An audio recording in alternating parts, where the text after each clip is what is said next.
by train or or even bus or motorways, then you looking at higher values, and you're looking at something around the 85 to 90% occupancy. But it's about finding the what we would say the right location, and where there is a pool that will attract people to the area, not only for the golf course, but as well to the area itself. In some cases, and if we take in consideration the surrounding areas around London, then this happens quite a lot. There is a good transport links in general, and does work. And so you see these hotels around London, you see them trading on occupancy of 85+% year round, either generated by corporate or golf events or leisure. So all based on a mixture. If you are down to the southwest, and as example, or northwest, where the transport links are not as good, and it takes a long time to get there, then you're looking at the 65% is considered a good occupancy level.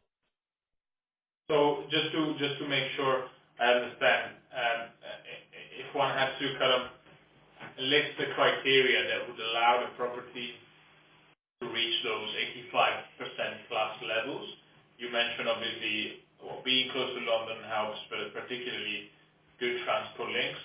And then you mentioned the ability to host corporate events. Is there anything else that you would identify as a key sort of asset to the property to enable it to get to those levels? To get a property to those levels, one of the things when you look around the property, you should look at having an event space that hosts at least 120 plus people. Anything below that makes you lose the big spenders.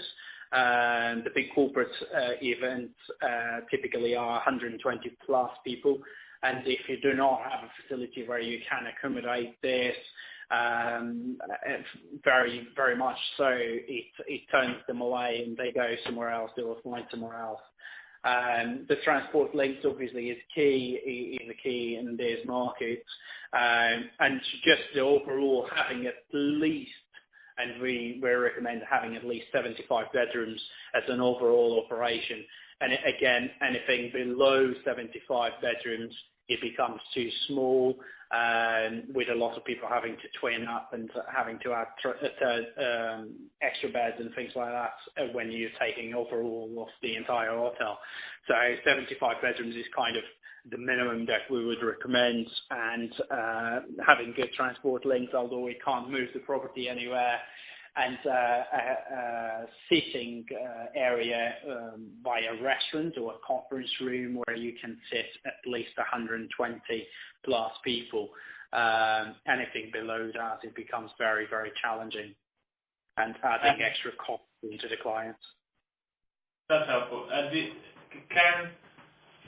Can different management techniques help you influence that as well? Obviously, what the property is endowed with in terms of its location, number of rooms, etc., is one can't really change without large investment. But yes.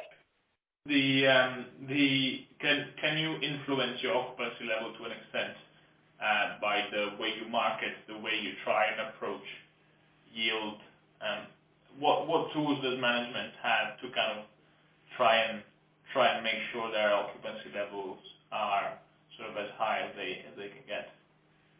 There is several elements to it, and obviously you can use different softwares, and like Ideas as an example. Ideas is a software that you use for yield management, which is very, very good, and tells you exactly how much you should be charging and what risks you would take if you drop your rate or you increase your rates.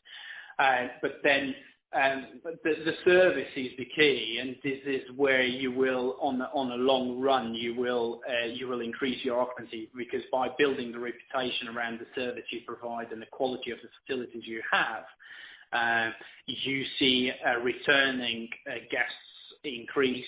And from my experience, having done it over the last few years, and even so recently,